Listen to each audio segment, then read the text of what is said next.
en este momento. Y primeramente que nada, amados hermanos,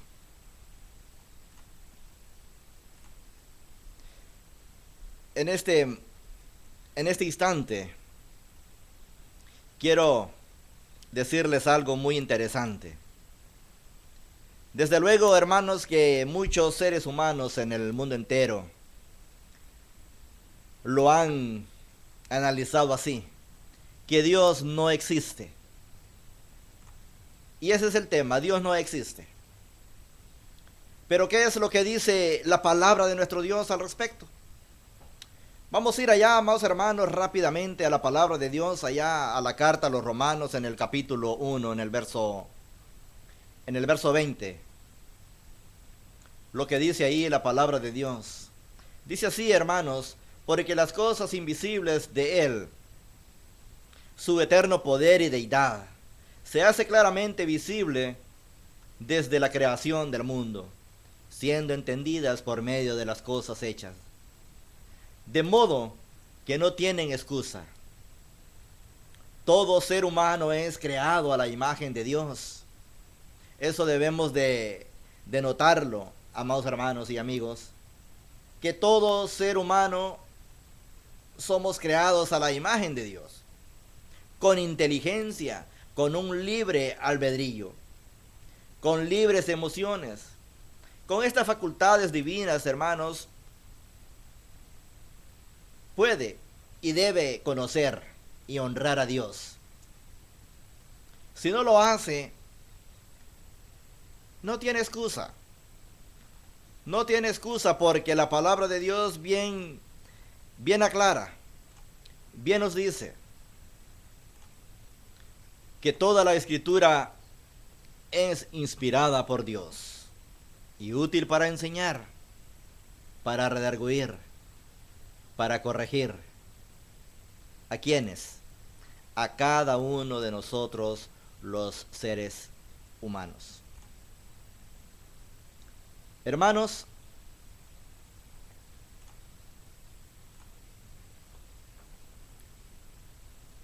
es muy importante lo que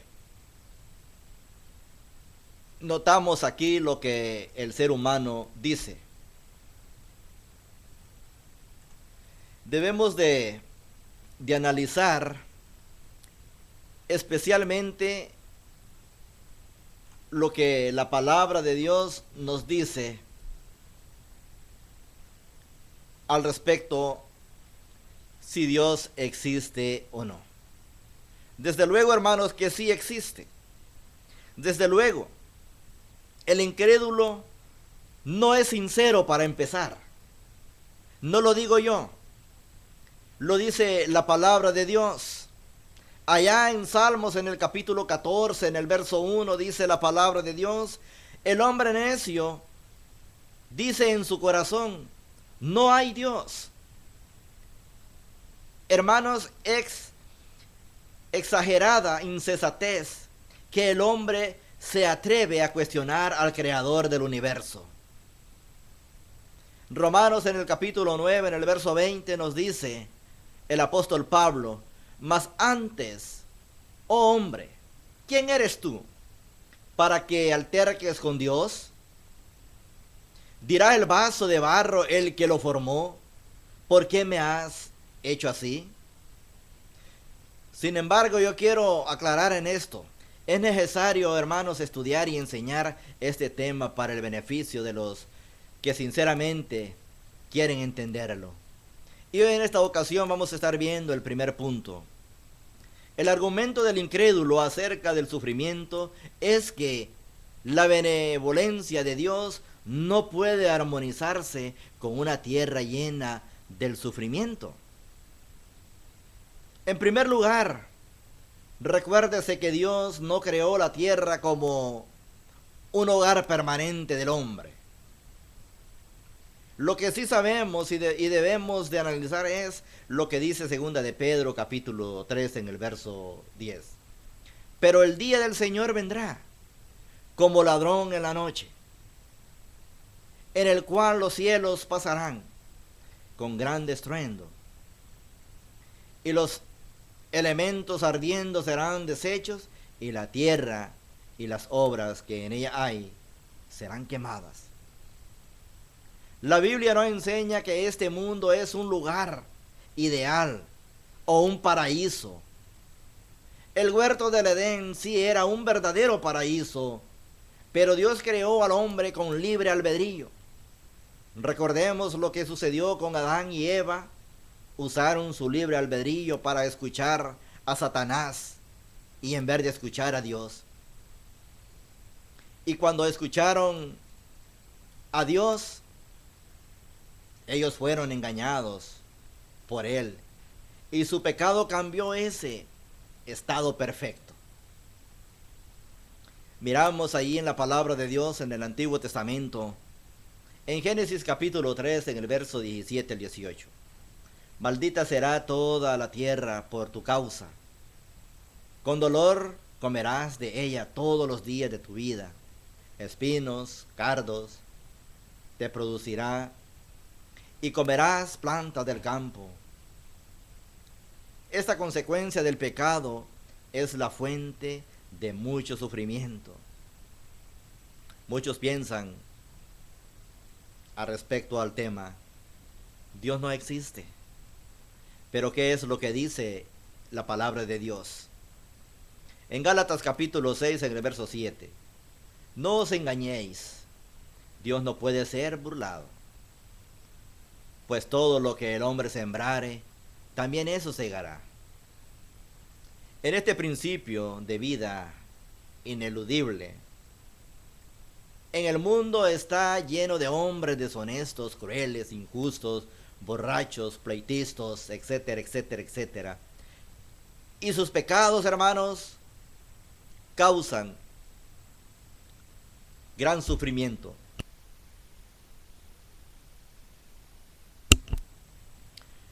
La borrachería es la causa del sufrimiento de muchas personas en el mundo. No solamente del borracho mismo, sino de su familia y otros. Lo mismo se puede decir de los mentirosos, los adúlteros, los ladrones y los demás pecadores que existen en todo el mundo.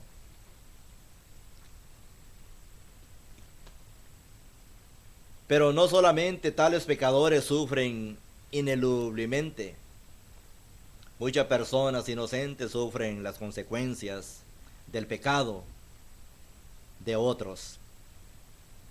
También, hermanos, el uso del libre albedrío para inventar maquinaria, automóviles, aviones, armamentos, etcétera, etcétera, causan accidentes, muertes y sufrimientos de toda clase. El incrédulo hubiera preferido ser un robot o títere, sin inteligencia y libre albedrío.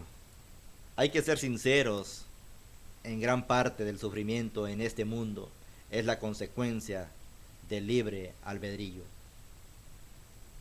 Además, los más fieles sufren lo que pasó con Timoteo, Trófimo y otros tuvieron enfermedades y no hay indicaciones alguna que estuvieran relacionadas con pecado, como veremos el caso de Job.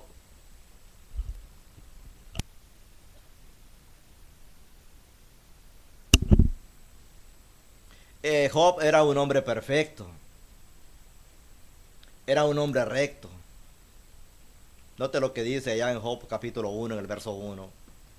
Hubo en tierra de Uz un varón llamado Job, y era este hombre perfecto y recto, temeroso de Dios y apartado del mal. Podemos ver lo que este hombre era: totalmente temeroso de Dios, estaba totalmente entregado a las cosas de Dios, Nunca Job tiró la toalla a decir, ya no creo en Dios. Pasó muchos sufrimientos, pasó muchas cosas, pero allí estaba Job de pie. Ahí estaba aquel hombre.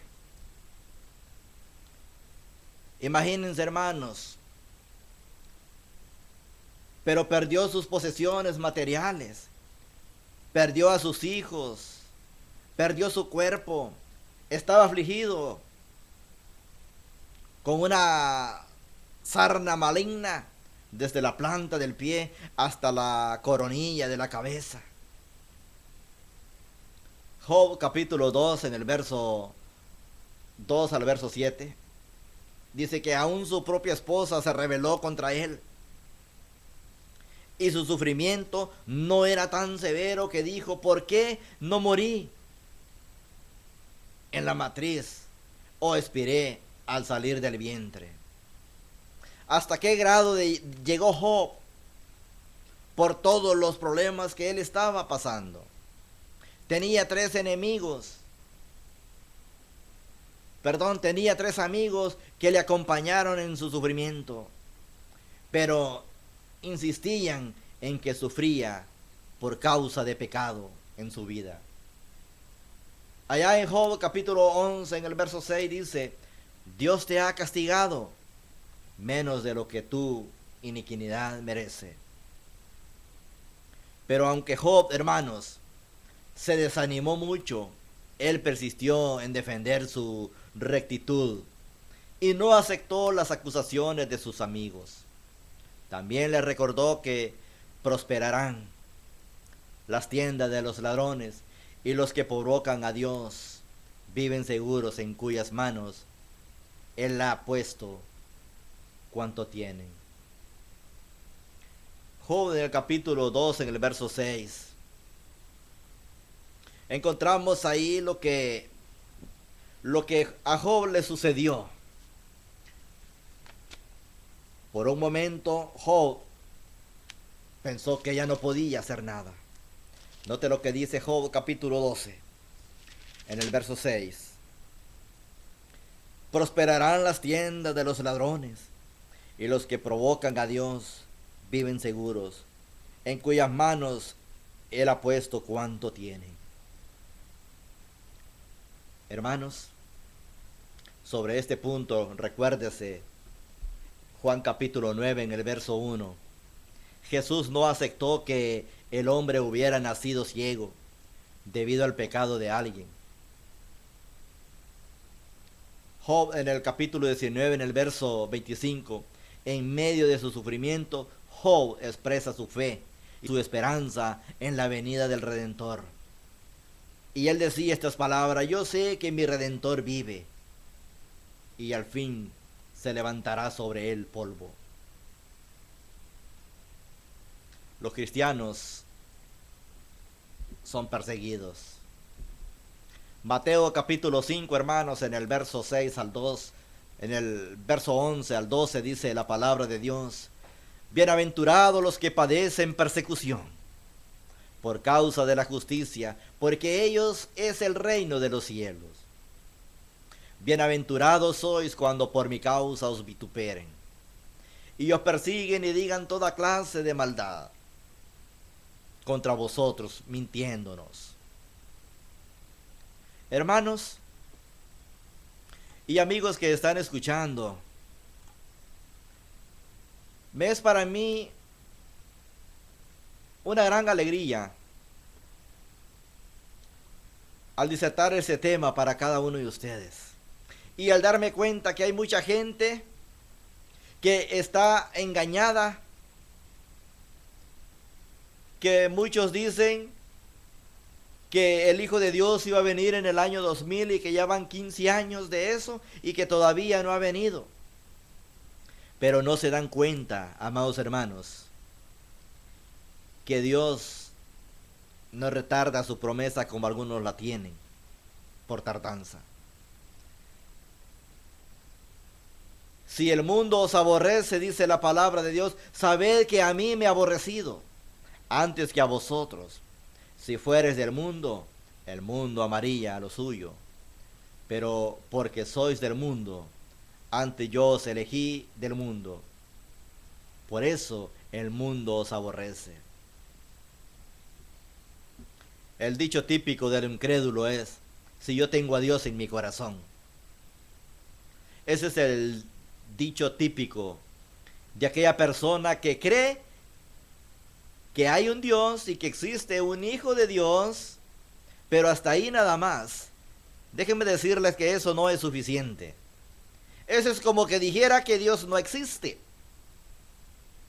Hechos de los Apóstoles registra varios casos de las persecuciones de los cristianos.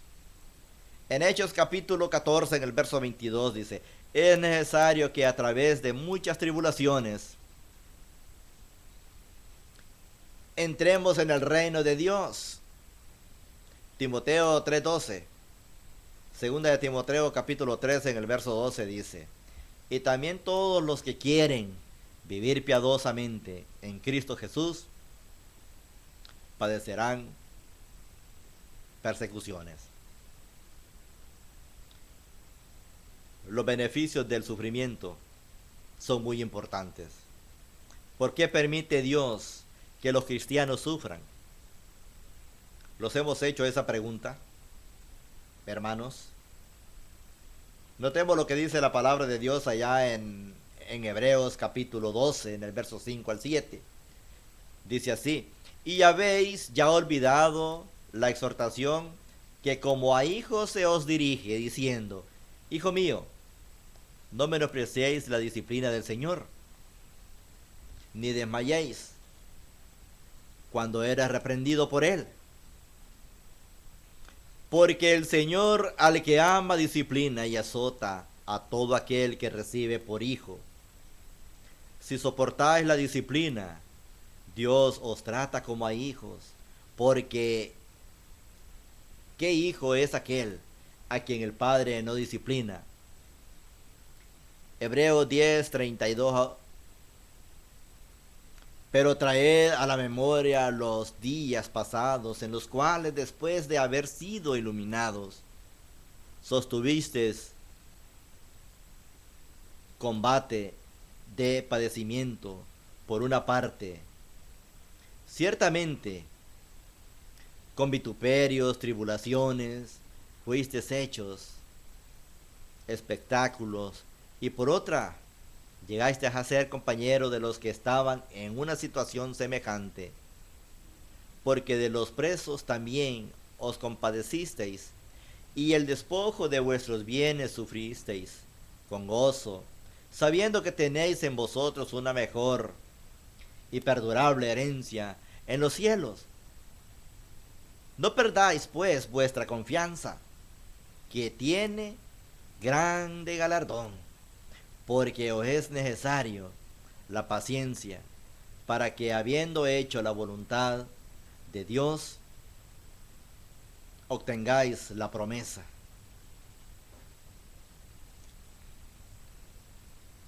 Vemos aquí, amados hermanos, que es Dios el que permite el sufrimiento, porque las pruebas y tribulaciones sirven para desarrollar el carácter del cristiano, sirven para fortalecer nuestra fe, sirven para seguir más aquel que es el actor y consumador de todas las cosas. Hermanos, ¿qué sería sin el Hijo de Dios de nosotros?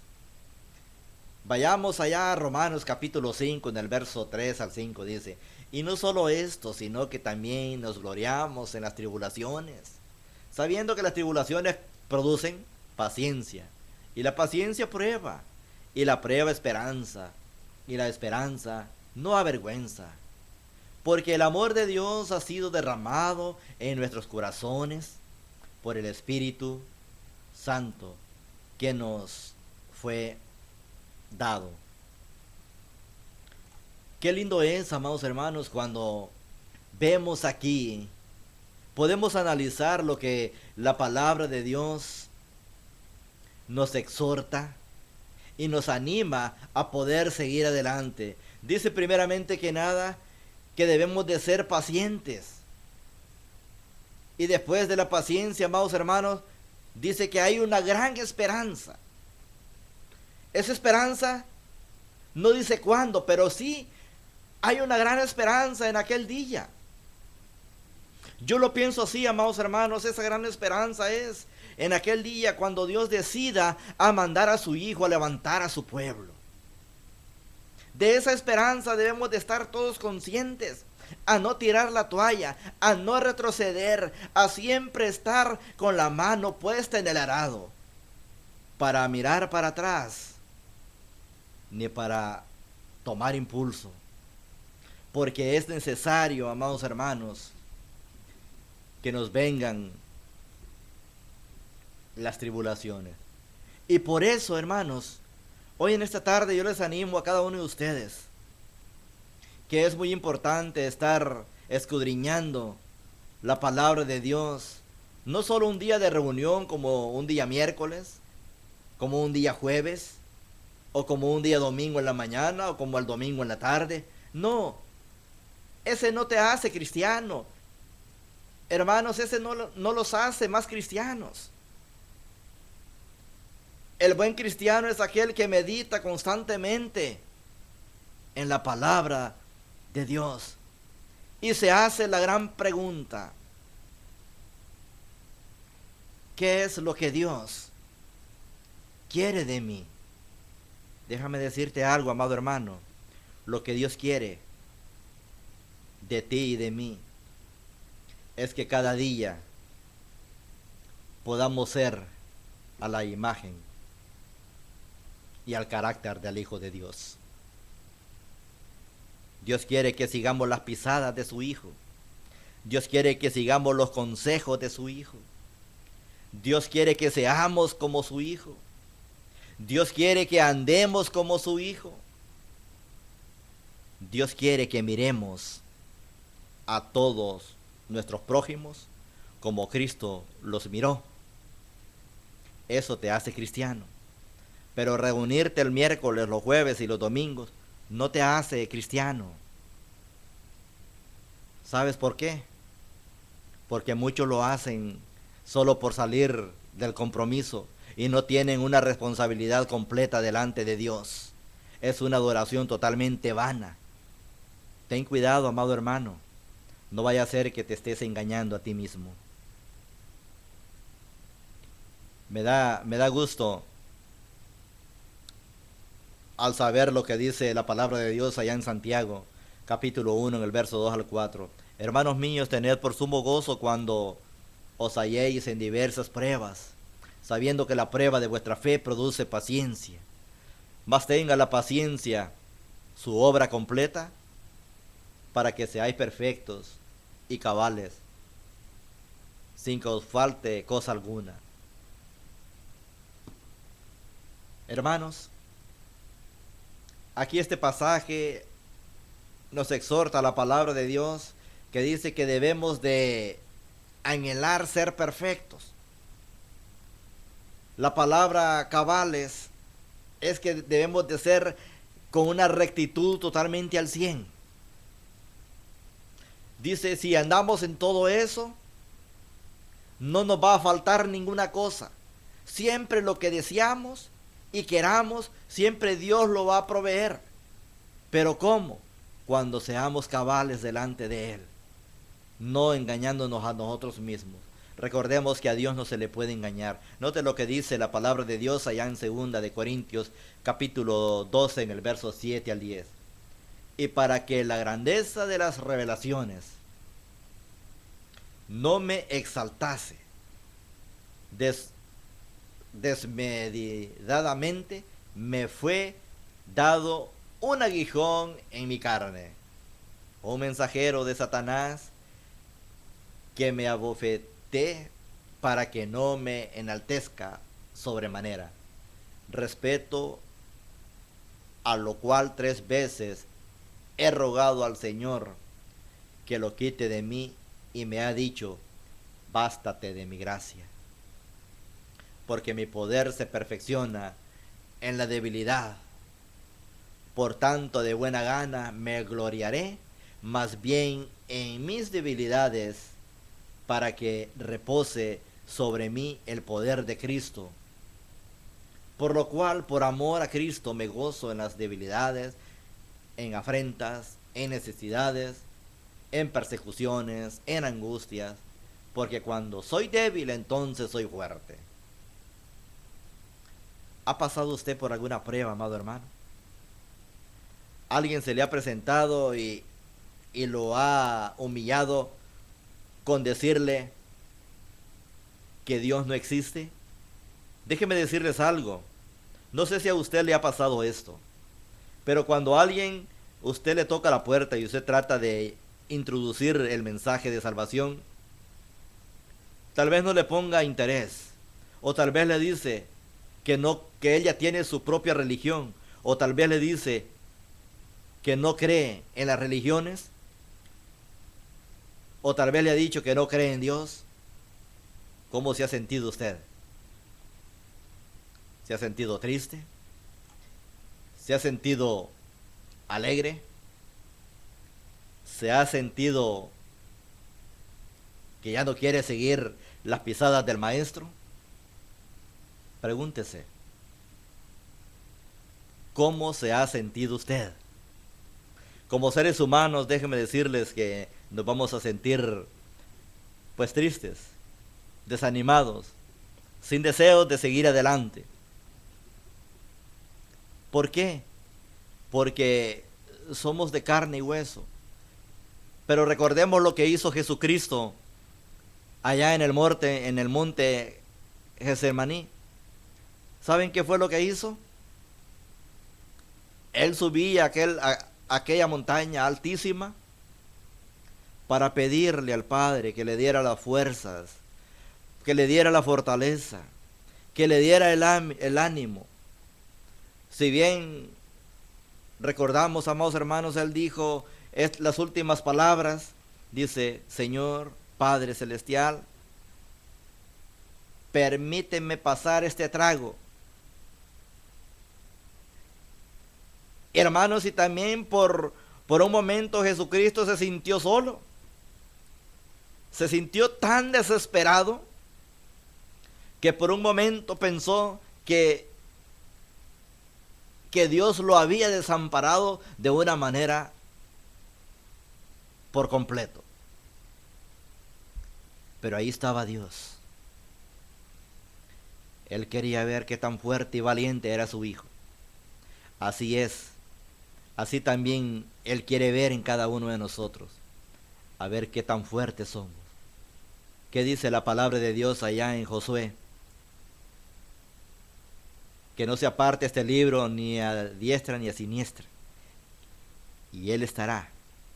Esas palabras, hermanos, que Él estará con vosotros hasta el fin, no solo las leemos en Mateo 28, 19 y 20, las leemos allá en Job, en Josué, y en muchos versos más en la palabra de Dios, que dice: yo estaré contigo, yo estaré con vosotros.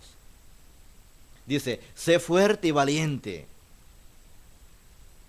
Esas palabras, hermanos, nos deben de animar y nos deben de alimentar que Dios está con nosotros. Y si Dios está con nosotros, ¿quién contra nosotros? La palabra de Dios es viva. La palabra de Dios nos ayuda a seguir adelante. Hermanos, nos hace más compasivos. La palabra de Dios nos llena. Pero si es que nosotros tenemos ese deseo de ingerirla. ¿Cuántos hemos llorado? ¿Cuántos hemos sufrido por la palabra de Dios? Preguntémonos. De lo que diga la gente que te tenga sin cuidado. La palabra de Dios nos hace más independientes. Cuando oramos más, cuando todo va bien y cuando hay dificultades y pruebas de varias clases, ahí está Dios con nosotros. Pero ¿qué es lo que pasa con aquellos cristianos cuando ya se sienten fuertes?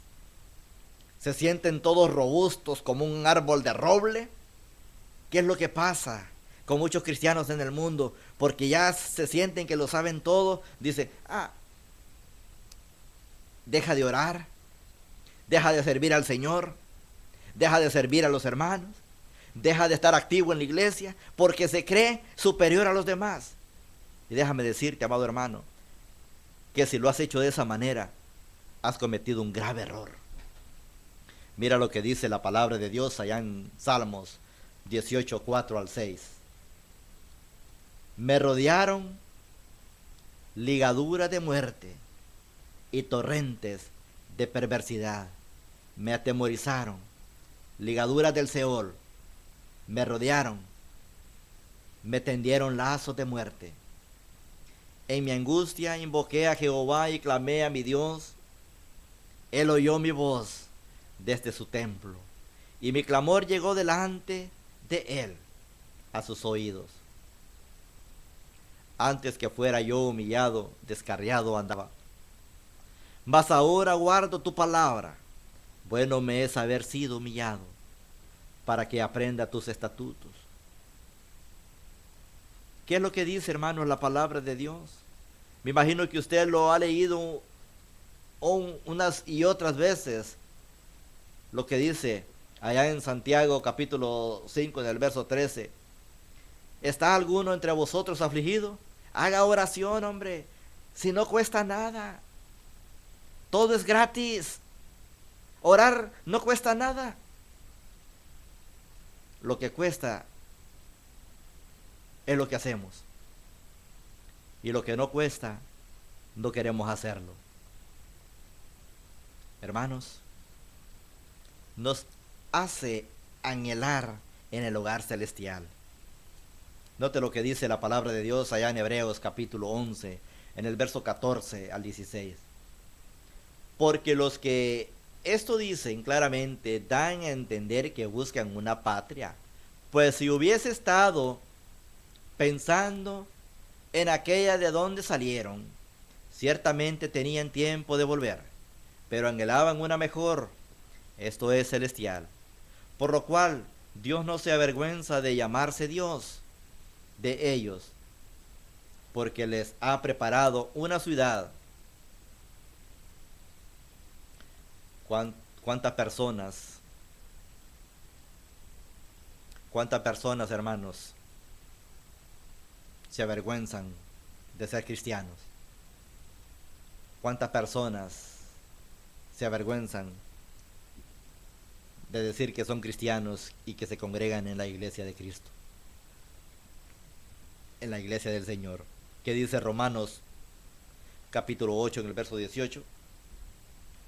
Pues tengo por cierto que las aflicciones del tiempo presente no son comparables con la gloria venidera que en nosotros ha de manifestarse. Hermanos, si a usted le está pasando alguna aflicción, déjame decirte que no te desanimes. Dios está contigo.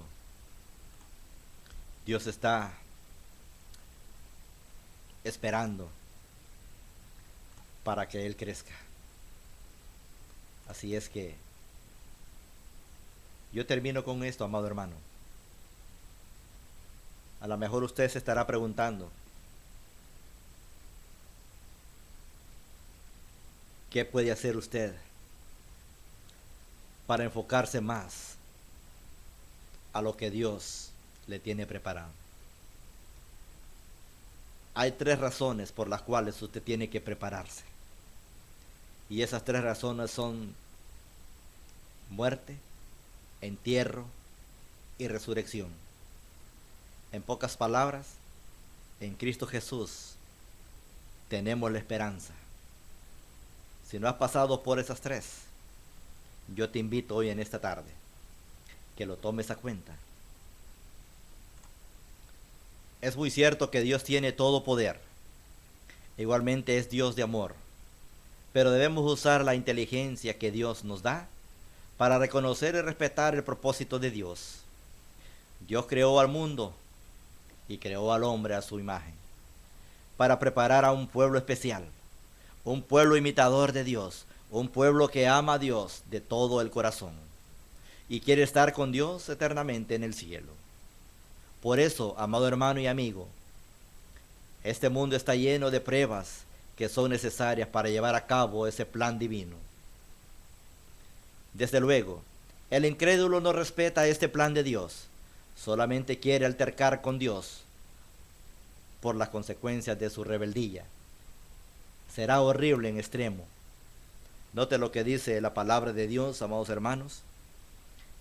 Segunda de Tesalonicenses capítulo 1 en el verso 7 y 8 dice: cuando se manifieste el Señor Jesús desde el cielo, con los ángeles de su poder, en llama de fuego, para dar retribución a los que no conocieron a Dios, ni obedecieron el evangelio de salvación, el evangelio de nuestro Señor Jesucristo.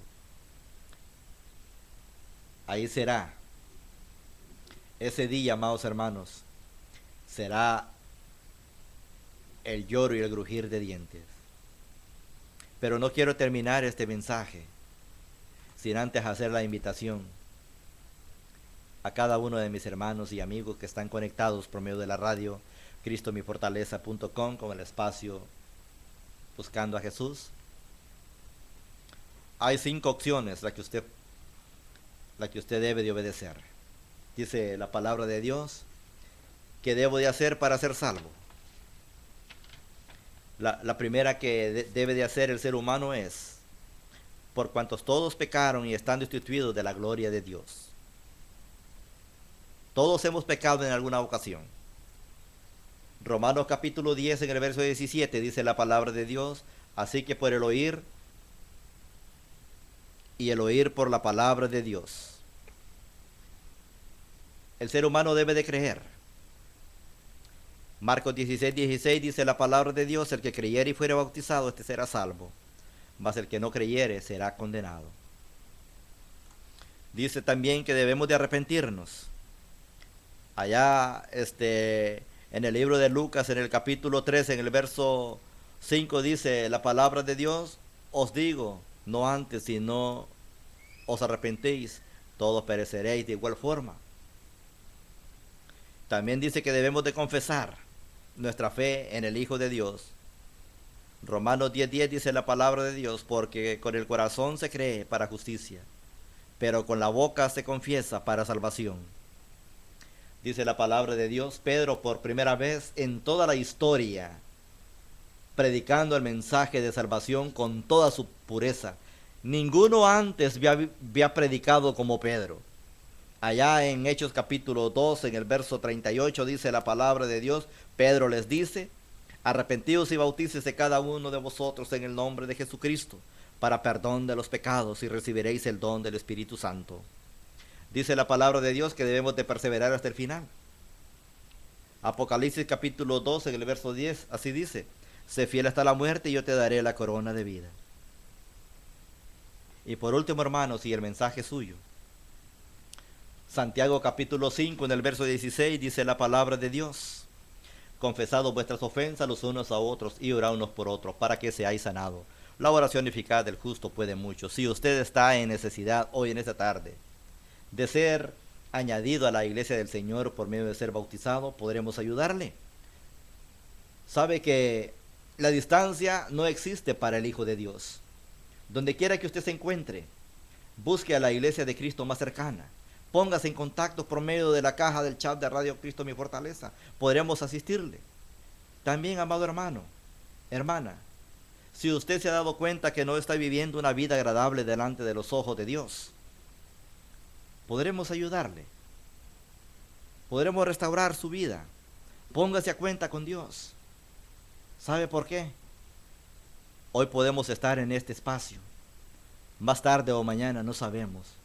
La decisión es hoy, pero la decisión es suya. La decisión es suya. ¿Cuál será? Solo usted lo sabe. Solo sé decirle, amado hermano y amigo, póngase a cuenta con Dios. aquel que le dará aquella morada que se fue a preparar, que es el Hijo de Dios. Hay muchas moradas. De usted depende si usted quiere habitar en una de ellas, o usted quiere habitar donde van los malos. De usted depende todo. Gracias, amados hermanos, por su amable atención. Gracias por conectarse a radiocristomyfortaleza.com con el espacio Buscando a Jesús. Nos vamos a despedir de esta conexión, pidiéndole a nuestro Dios que nos ayude a seguir adelante a cada uno de nosotros.